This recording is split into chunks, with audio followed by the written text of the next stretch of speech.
Hi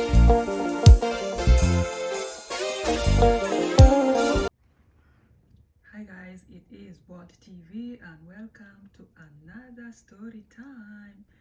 Alright, so today this is actually it's a real story, and this is about my cousin. So I'm just gonna tell you a story on how my cousin caught her husband cheating. Okay, let's begin. So anyways guys, I don't know if you're ready. Anywho, I have this one cousin. Wow, she's actually one of the prettiest in the family, like, well, in my opinion. And she's very tall.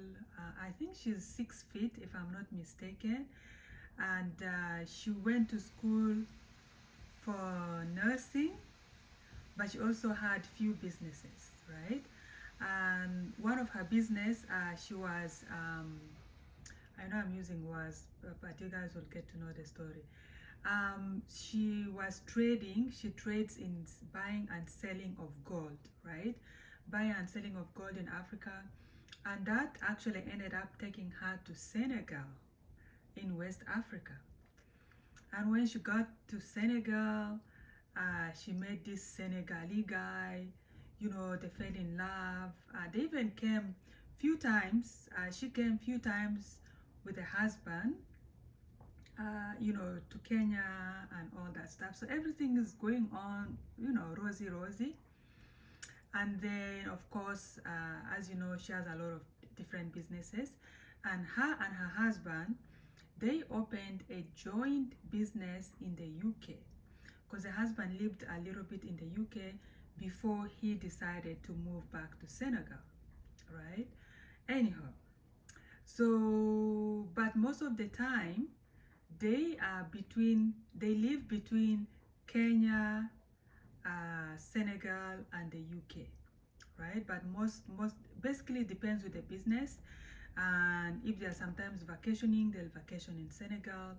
If there are certain important business contracts that need to happen, they'll go to, you know, to UK. So that's how they live their life. And of course they had money, so traveling wasn't a thing. And also, if you're in Africa, basically Europe is not very far from Africa. Actually, I think it's only 6 or 7 hours, so it's not bad at all.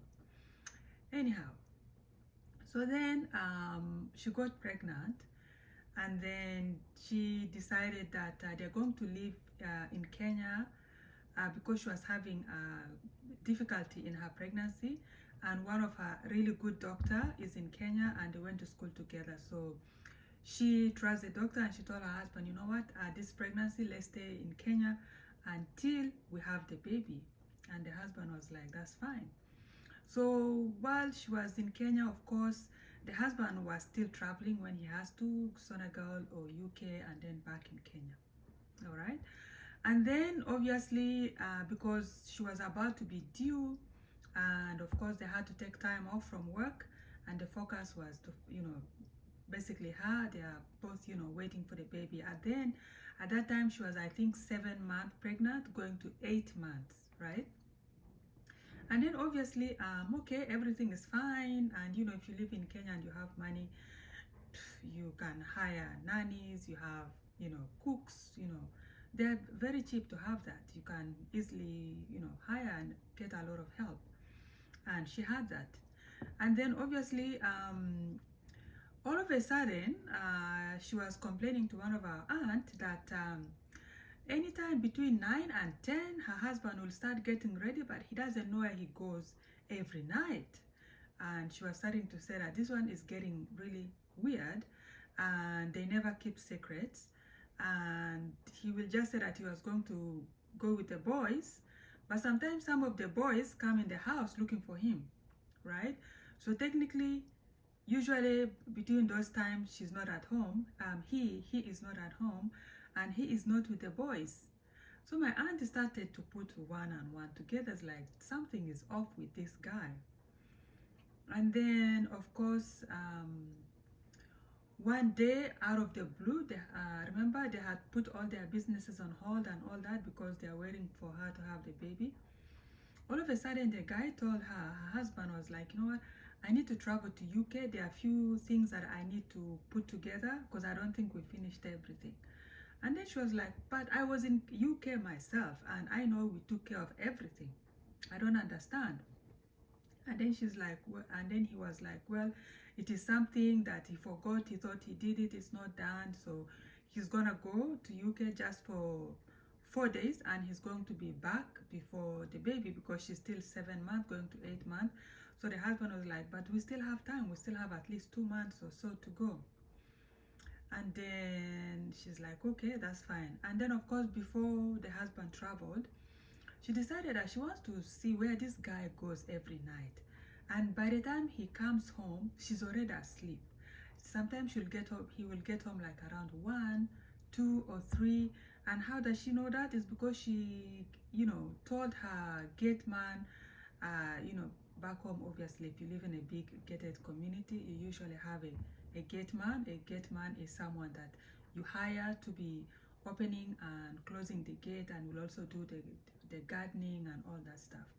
So she told the gate man, just tell me anytime he comes home. So obviously the gate man, because my aunt is the one paying their salary, obviously, so whatever my cousin, sorry, because my cousin is the one paying their salary, so obviously whatever my cousin asks, they are going to do, right? Anyhow, so obviously my aunt would see those times like something's wrong somewhere. So one day she told one of the gate man, is like, you know what? When my husband leaves, I want you guys to go with the driver. I want you guys to drive to see where he goes. And then they are like, Madam, is anything wrong? He's like, no, nothing's wrong. Because for security, we need to know where he goes, because I usually forget to ask him, with pregnancy, I'm very forgetful. So she's like, you know what, just ask. I just want you guys to see where he goes. At least 3 to 4 times. I just want to know if it's the same house he's going to. That way we know in case of emergency, in case of anything, we know where to find him. And then one of the gate man is like, oh yeah, madam, you're right. Yeah, that makes a lot of sense. So every night the husband leaves, they'll follow. And then they started to see his one particular house. And then one day, one of the gate men pretended, the brother was visiting from the village. So this one they did without my aunties telling them anything. So he told the brothers, like, you know what, there is this house here. Our Oga goes there all the time. Our boss goes there all the time. I want you to go in and see if you can find a job. Go there and tell them you're looking for a job. So of course the brother went to that house and knocked at the door. And the good thing is, my cousin's husband doesn't know the gate man's brother that came from the village. So of course the guy went there and he was the one that opened the gate. And then the guy was asking him like, oh, why here, is everything okay? He's like, oh, I just wanted to see you, madam, because I'm looking for a job. And now my cousin's husband, that is the one that opened the gate, is like, oh. And then so this guy started asking like, who are you? Are you the husband? He's like, no, I'm just the boyfriend. I help a lot around the house. And you know what? Let's go and ask if she wants to hire someone. Then there is no problem, because obviously I'm the one that is going to pay your bills, your rent, rather your salary. And then the guy said that's all right. So of course he went and saw the madam, and then he took a picture, stillfully, obviously. The madam told her, oh yeah, I don't think I need someone right now, but leave me your contact. When I need someone, I'll let you know. And then he was telling the guy, the gate man's brother, that he has a gate man. The gate man went to the village. The mom is sick, but if she needs someone, obviously they'll give him a call. And then the guy said that's okay. So now this guy left and went back home to the gate man and went and tell the gate man, my brother, you know what is happening? This house that your boss goes to, he introduced himself there as the boyfriend. And that means that woman is the girlfriend, and showed the picture. So now they went to my cousin and they say, you know what, this is what we found out. And then my cousin was like, you know what, in that case, your brother need to leave very quickly. I'll give him money, let him go back to the village. So anyways, guys, so of course the gate man's brother, you know, the gate man, the brother to my cousin's worker, the gate man, the brother came back and went and told his brother that, you know what, I went to that house and your madam's husband introduced herself as the boyfriend. That means that girl is the girlfriend. But the girl said they don't need someone right now, but if they do, they'll give, you know, they'll give him a call. And then he told the brother, I also took a picture. So this is how the girl looks like. So now they went and told my cousin so everything. And my cousin was like, okay, so since my husband is the one that opened the gate, you need to go back to the village right now so that he does not see you. So my cousin gave this guy, the gate man's brother, money. Is like, okay, here's money, here's upkeep, go and help your people, but here, go. So the gate man's brother left for the village. So now, when my cousin's husband came back home, he came back and told my auntie, my cousins, that, you know what, as I told you, I need to go to the UK, and I need to start planning and blah blah blah. And then my cousin was like, did you buy a ticket? He's like, yeah, I already bought a ticket. It's like, okay, that's no problem, I'll help you pack. Because my cousin really loves her husband.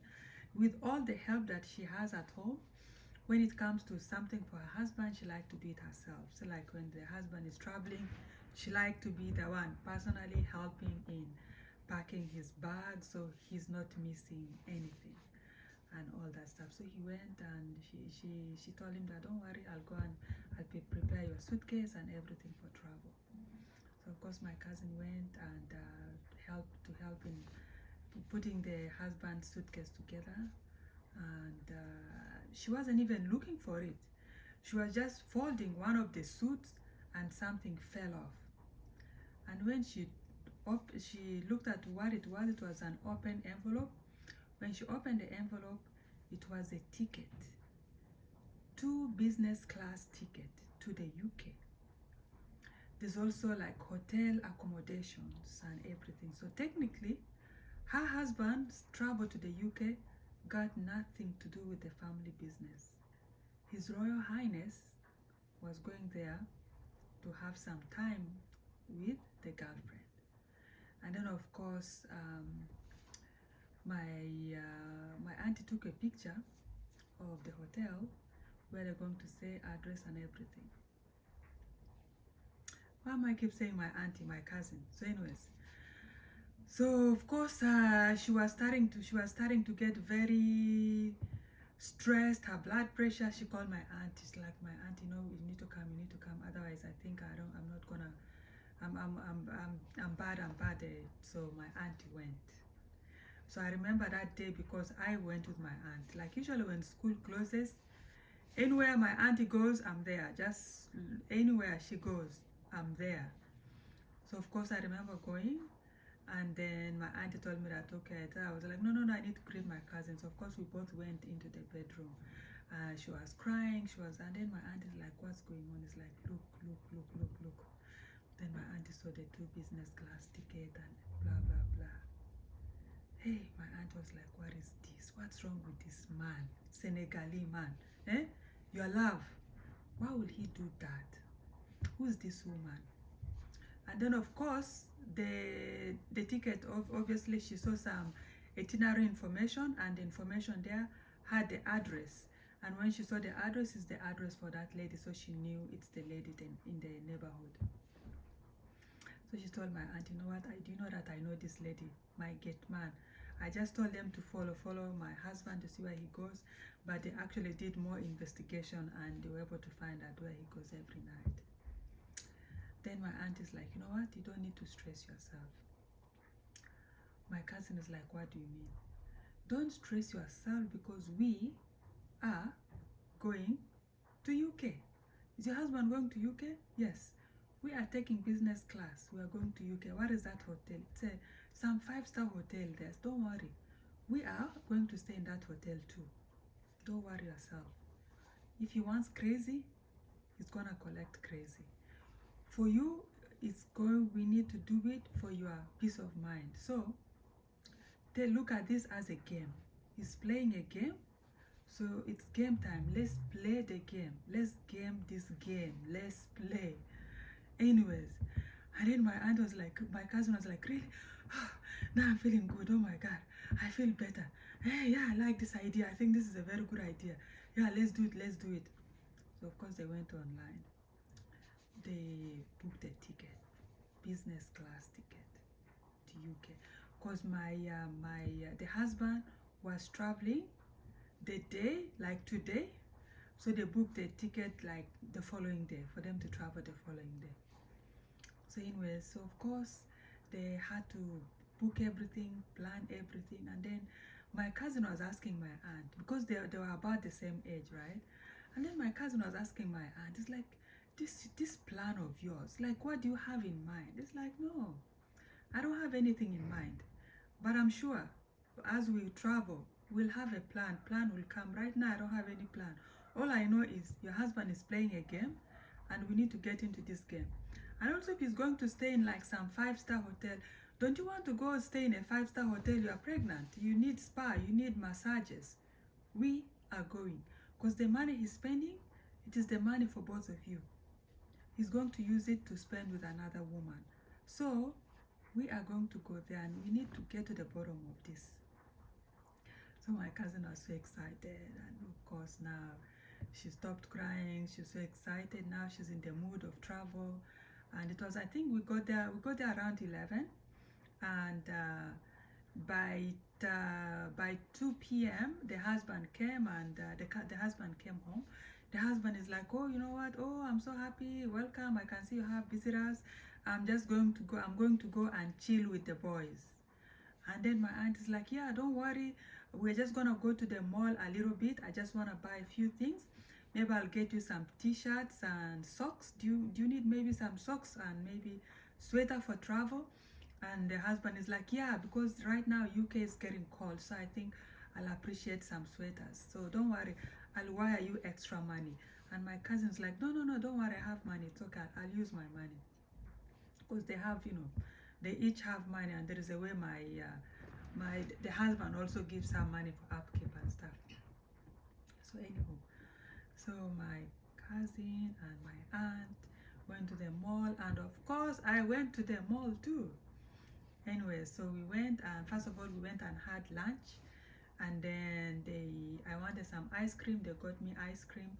So then we went to the store, because nearly most of the stores in Kenya, like, they knew her, and anytime she goes to the store, because they just see like money has come, like she's money woman, Auntie Mado, that's how we call it. Like, she's a very wealthy woman. So when we go to the mall, usually we don't shop. We just go, they give us seats, things to drink, we chill down, and people that work in the stores are the ones that will be bringing stuff for her. They'll tell her, okay, this is new arrival, or do you need this, or do you need that?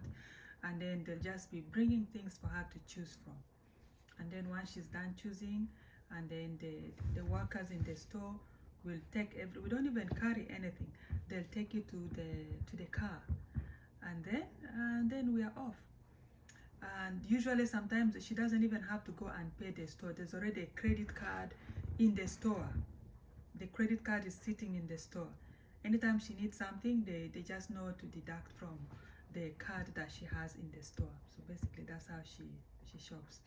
So obviously, of course, I got some stuff too. Anyway, so after the shopping, we didn't finish shopping like up to 6:37. And then we got home, of course, went to shower, we had our dinner. And then my auntie sent me, my auntie was like, you know what, she's going to send me home with the driver, because it's a change of plan. They are traveling.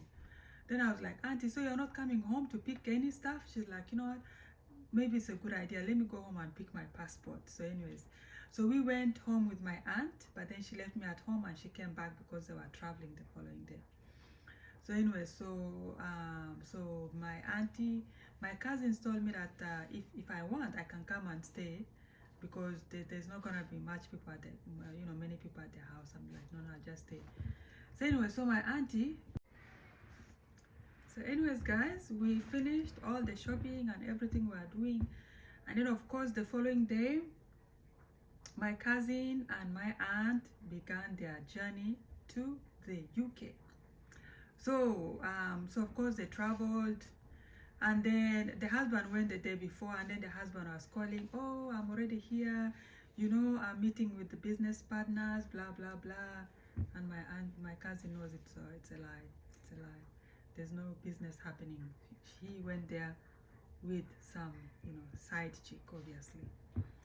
So my cousin was like, okay, no problem, we're at home, we are just chilling here, I'm here with my auntie and all that stuff. So the husband is thinking she's at home in Kenya, but in reality she's about to board to head to the UK.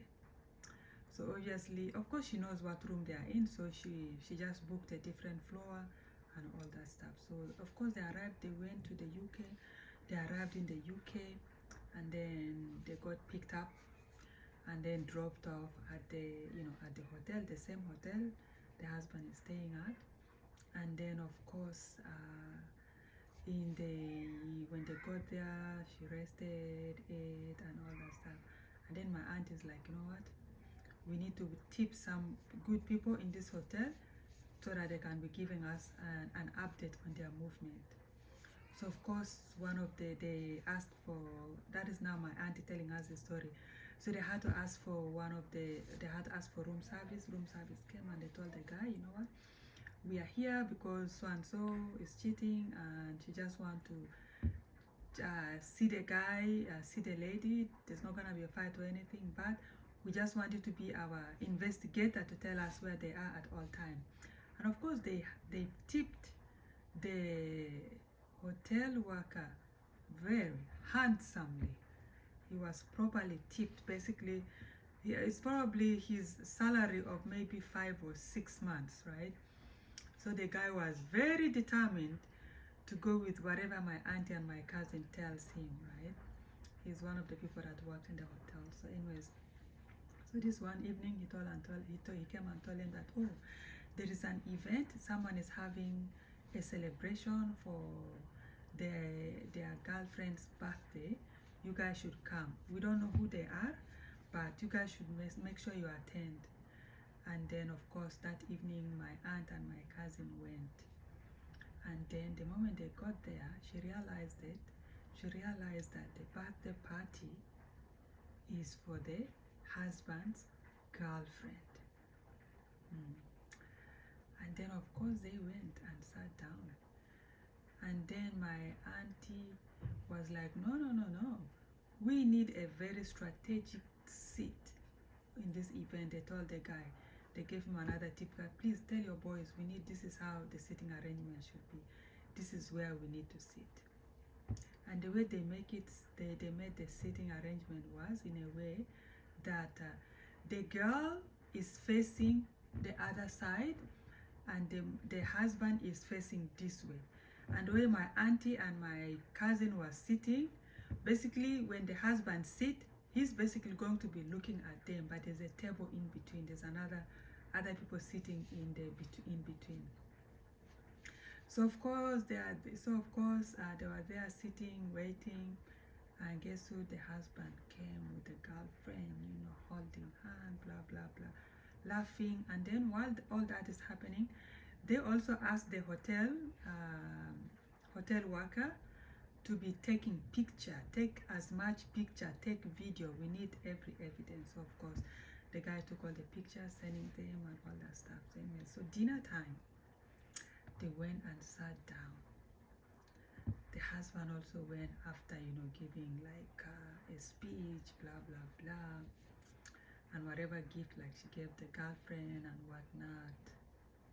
And then he went to sit down. So the moment he sat down, he's looking, he's like, that person looks like my wife. Is that my wife?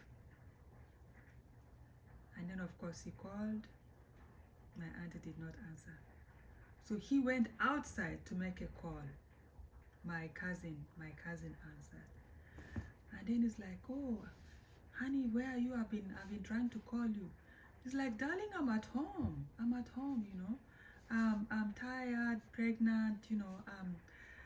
I'm tired. I've been eating some fruit, so I'm just trying to sleep a little bit. So I'm here with my cousin, that is my aunt. And then the husband is like, well, I called her too, because when I couldn't reach you, I called her. She didn't answer. It's like, oh, maybe she's busy with the kids. They said, okay. And then he goes back in. It's like, he's looking again. It's like, no, this person looks like my wife. But I'm calling home. She's answering to say she's in home in Kenya. But I'm seeing this person in the hotel here in the UK. Doesn't make sense. So he was so confused. And then of course, my auntie and my cousin, they were just like eating, having their dinner. And then my auntie is like, you know what? I think your husband, telling my cousin, I think your husband is seeing double. And then my cousin is like, yep, because he called me and I told him I'm in Kenya, so he's surprised if I'm actually here. So anywho, and then it came time that the husband showing off was one of the gifts that he's giving the girlfriend. I think it's a $15,000 watch, and I think some diamond earrings and all that stuff. Even they had to use a cart to be pushing those presents. And then of course, and then the master of ceremony was saying, oh, is there someone else here that want to wish this beautiful couple, this lovely lady, a birthday? My cousin raised her hands up. And then of course the people don't know what is happening. The master of ceremony, oh, the lady in the back, please come. So my cousin went. And then my auntie was worried that, you know what, maybe something will happen, she will fall, she's pregnant. By this time she's 8 months now, you know, because before she left Kenya, she was like 7 months something. So my auntie just followed her. And then my cousin was like, yes, hi ladies and gentlemen, I'm just here because I want to wish my husband's side chick a lovely happy birthday, and I'm just here to tell her that unfortunately she will not be keeping this 15,000 whatever, the gift they gave her, whatever, those expensive gifts like diamond, Rolex and blah blah blah. And she's like, unfortunately she will not be keeping that because I checked and my lovely husband used my credit card to make for the payment. So unfortunately I have to take these gifts.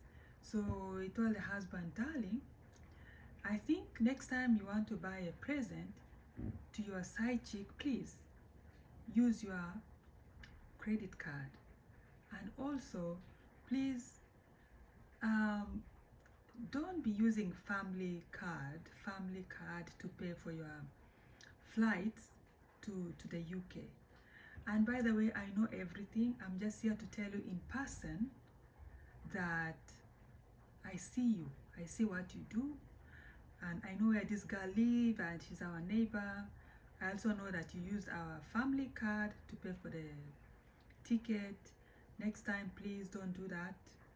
And I'm here because he told my aunt, can you please call the guy standing in the back? So there was a guy standing in the back. My aunt even didn't know about it. It's like, oh, hi, sorry, this is my attorney. So please, I want you to sign, this is the divorce papers that I want you to please sign, because I don't want our lovely son to arrive while all this drama is going on. There's no need. Obviously, you love this girl and I'm happy for you, but I wish you all the best of luck. And then the attorney goes, trying to talk to the guy, like, you know, please, you need to sign here, here, here. And the husband is like on the knees, please, please, forgive me, I'm so sorry. Okay, so my cousin's husband is on the knees. He was on the knee, begging, please, darling, please, honey, I am so sorry. It's the devil. Please forgive me. I don't even know this girl. I don't know where she came from. You know, she's not my girlfriend. Blah, blah, blah. I'm very sorry. I won't do this again. Like, he was looking for all kind of excuse in the book to apologize. My cousin was like, this is something that has been going on for a very long time. And I know a lot that you've been doing. I had to go through our credit card to see all the payments that you've been making using our hard-earned money, you know. So my cousin was telling the husband, do you know how hard I worked for us to get to where we are, where I picked you? And then he was telling the guy, do you know where I picked you from? You were a nobody. I picked you because of how I was brought up. I was brought up not to look down on anyone. So I wasn't looking for someone that was already made. I was happy that you looked hardworking. So I supported you. And we ended up falling in love, which is fine. But the disrespect to this magnitude cannot be tolerated. Just like, you've been coming to the house every day lying to my face to tell me that you are chilling with the boys. And at times the boys will call the house because you are not answering your phone and they don't know where you are. So technically you are not with your wife and you are not with the boys. So apparently you are with the side chick. So she's like, my cousin was like, you know what, I have a month or so to put to bed. I don't want stress. And secondly, I have respect for our unborn son. And then she was telling him that just for the sake of our son, sign the divorce papers. You can move on, I move on. But you can still have access to your child. I'm not gonna not have you see your child. You will still have access to your child. But unfortunately, if this is the woman you want to be with, who am I to stop you? I'm not gonna be the person between you and this lady. And he was like, no, I don't know this lady. In fact, it is over. You know, I brought her in the UK so I can tell her it's over. Blah, blah, blah. It's like, no, we're not doing this, please. I'm not a child. We're not doing this. And then my cousin told my aunt, please, I'm tired. Take me back to my room. And he told the lawyer, please make sure this guy signs these divorce papers. Otherwise, we will not allow him to fly. He has to sign the divorce papers. So anyhow, my cousin's husband had no choice but to sign the divorce papers. But guys, it wasn't over. So anyway, despite all the evidence, despite everything,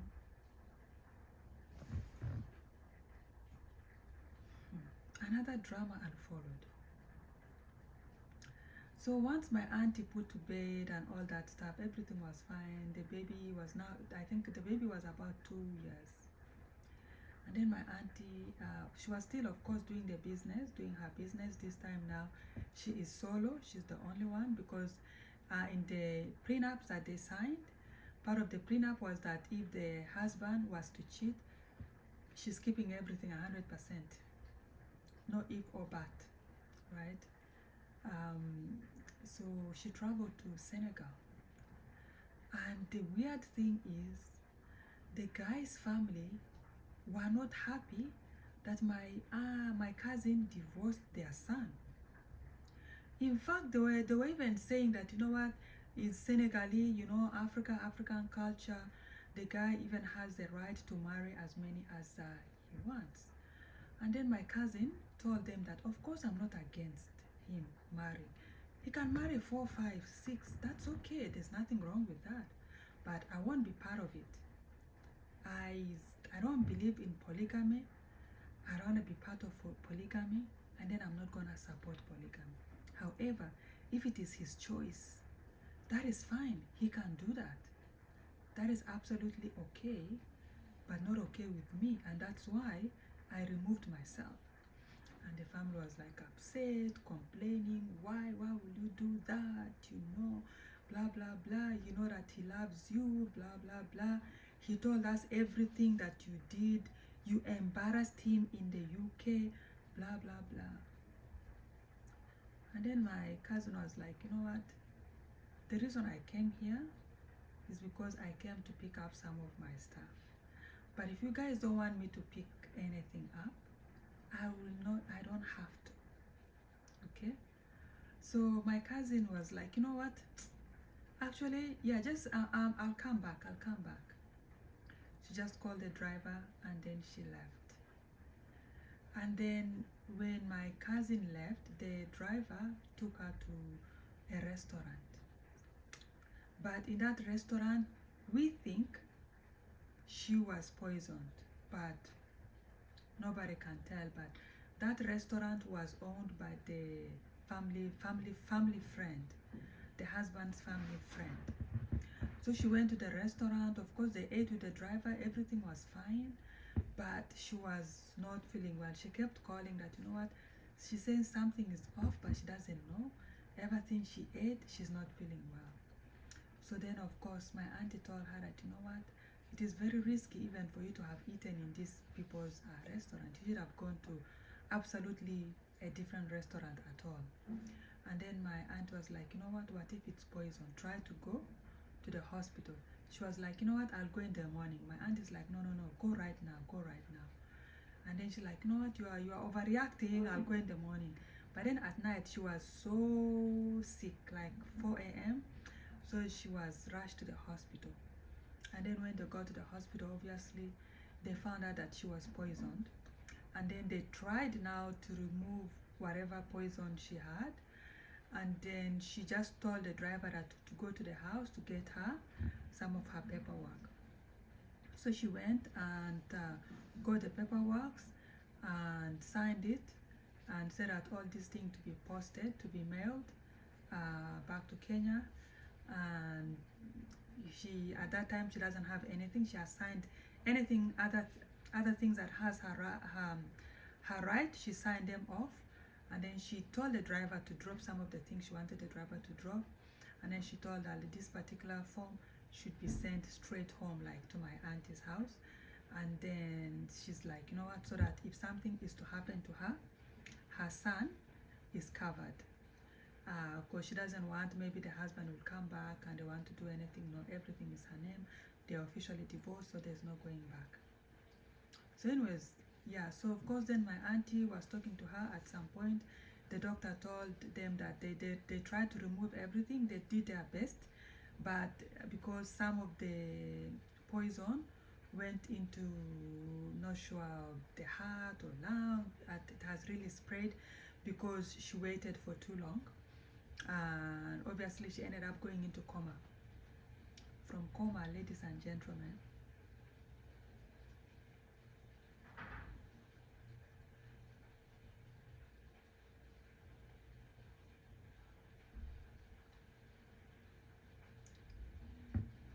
she stayed in coma for the longest time. Everybody thought that of course she's going to die, she's going to go, but she ended up not, but she just ended up being in the longest coma of all times, until the doctors were saying that, you know what, there is nothing they can do, they can just pull out. She was just breathing by the machine. And then they are saying that even though she recovers, she's not gonna be the same. She's just gonna be, vegetable. She's not gonna be the same. And then of course I remember my auntie and other relatives traveling to Senegal So my cousin ended up in coma for the longest time, and then obviously my aunt had to travel to Senegal. My auntie had to travel to Senegal. She has to travel to Senegal, not knowing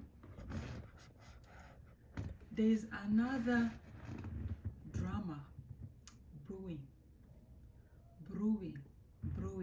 in Senegal. So anyhow, she got to Senegal.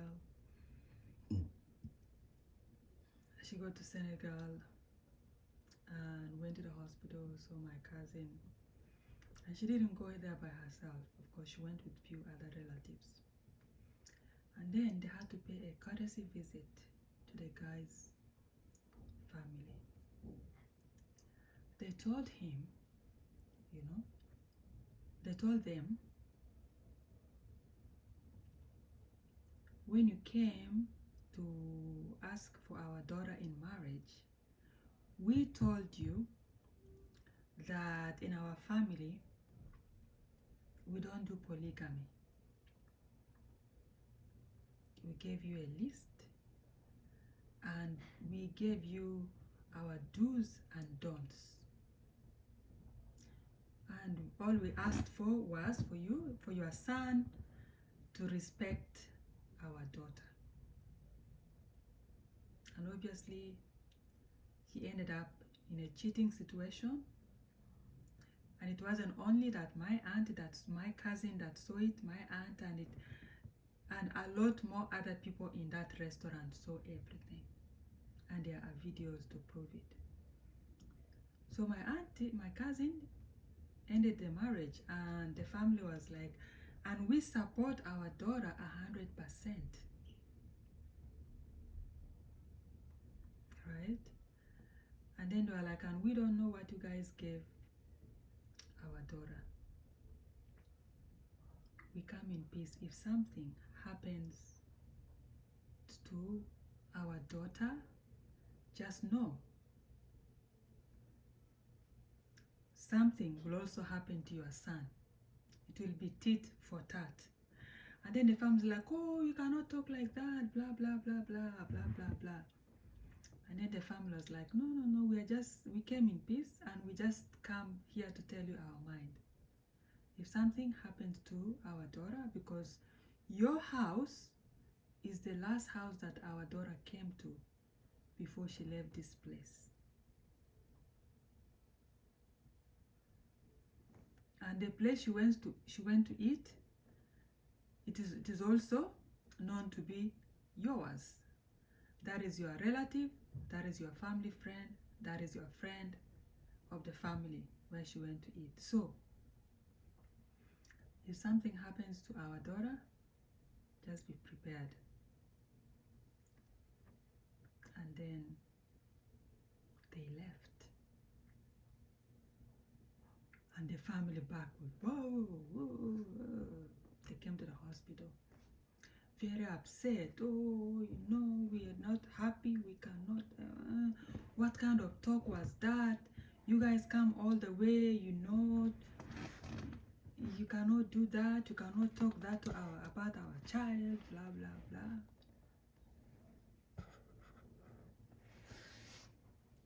And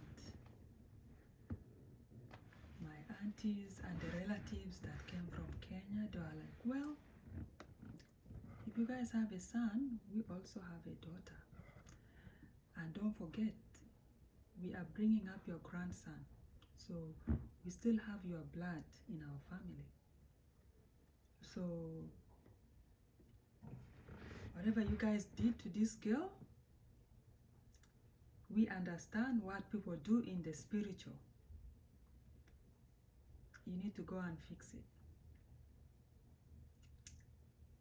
And then of course the family came and said, oh, the hospital was in so much commotion until, the doctors were asking, families to leave and all that. It was such a drama. It was like a huge drama. But that drama paid off. We don't know what happened. We don't know what happened. Whether it is from the family, whether it is from God, whether it is from someone, but something happened. The following morning, the doctors went and checked my aunt, my cousin. My cousin was breathing on her own. They checked, they could not see a single trace of poison. Remember, they tested and they have proof of papers that I checked. They did not see any proof of poison anywhere.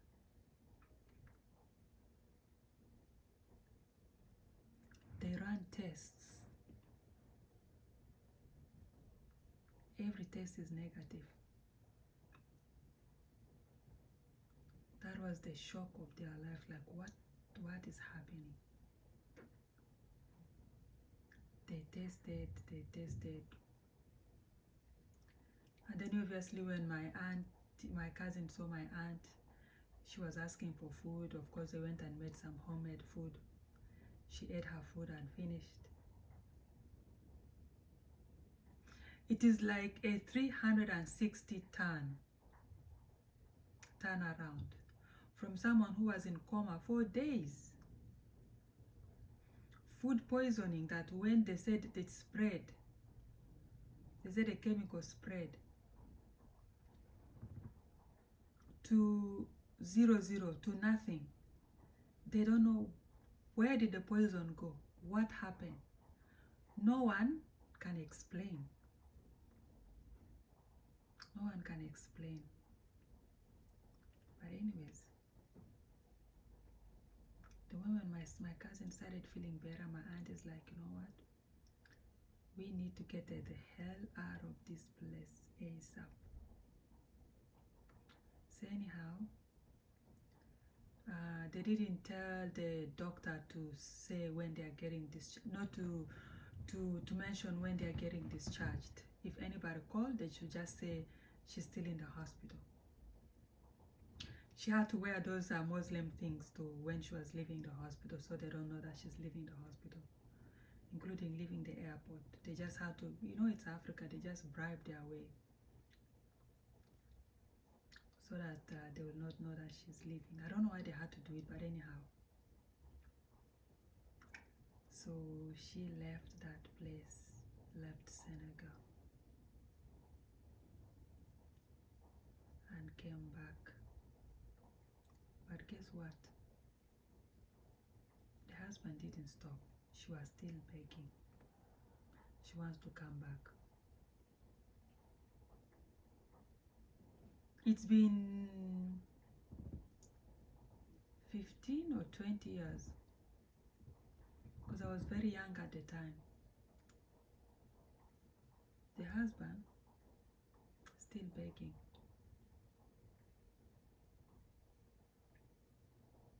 My aunt has moved to New Zealand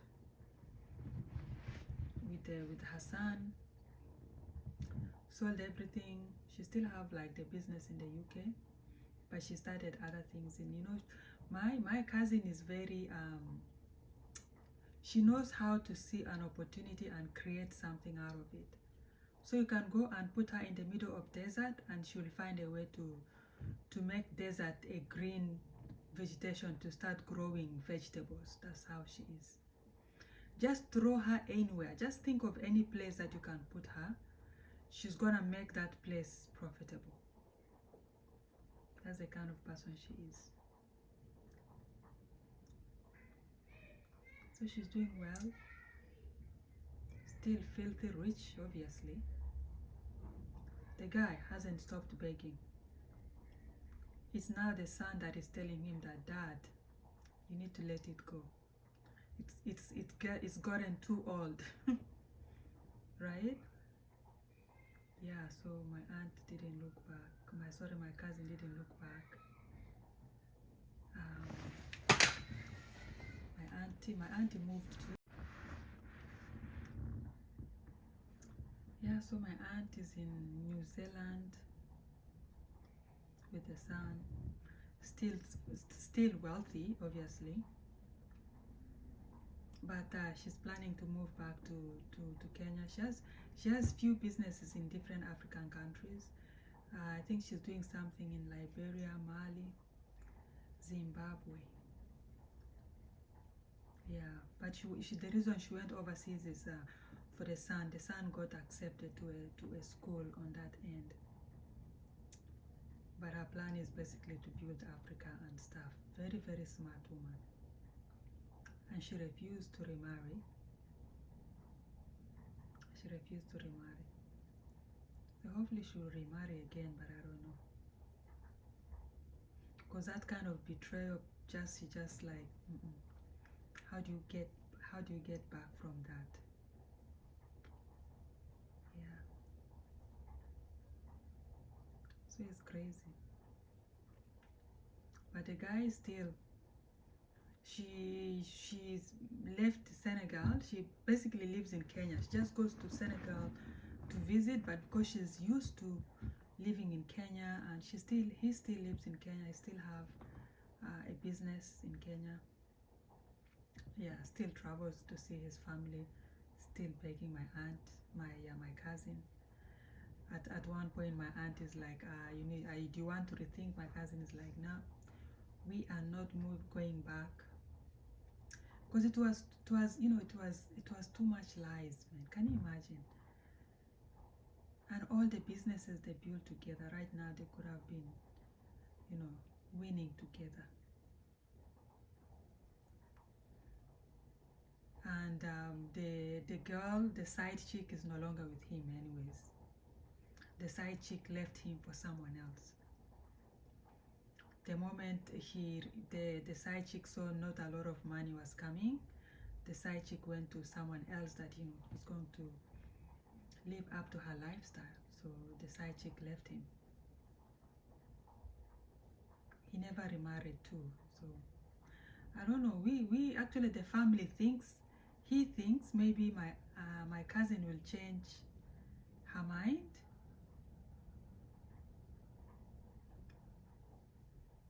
Or maybe just it's not sure what it is, but yeah, he's still there. But my cousin never looked back. And this is just for some people, that if you think your husband is cheating, right? There's something that is very important. Apart from you always have your money, even though you're married, always have your money, your self-esteem need to be intact. So can you imagine if my cousin's self-esteem was not intact, and goes to London and saw the husband with the side chick, with all the celebration he was doing for the side chick? She would have just gone there, maybe fighting the side chick the way usually people do, or fighting the husband, insulting. No. Also, sometimes you need to, and also,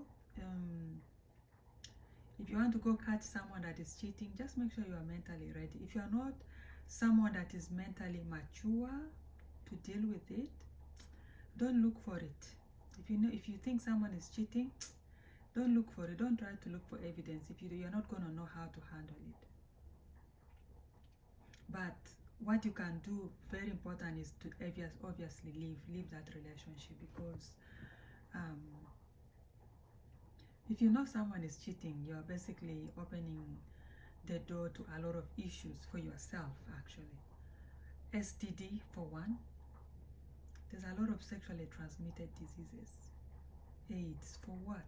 There are certain sexually transmitted diseases that actually affect your womb. There are people that cannot have children because of sexually transmitted diseases. So there's no need to stay in that relationship. Even though it means you're going to start from 0, go and start from 0. But you'll start with an amazing peace of mind, I think, in my opinion. Yeah, there's no need to be in any relationship that someone is, if someone is cheating, maybe something is already missing from the relationship. But some people believe that, oh no, because for this, there's no explanation. If you really love someone, think of what you're going to lose. If you're not afraid of losing the person, and some people do it because they're not afraid of losing the person, or sometimes they know that they're afraid of losing a person, but they think they are not gonna get caught, right? But there's no need for that. Why do you even want to put yourself in such a situation? If the relationship is not working, leave the relationship. Then you can divorce or break up, and then you each can go and find your way. Anyways, guys, that is the story of how my cousin caught her husband cheating. Anyways, that's it for now, and I'll see you all in the next video.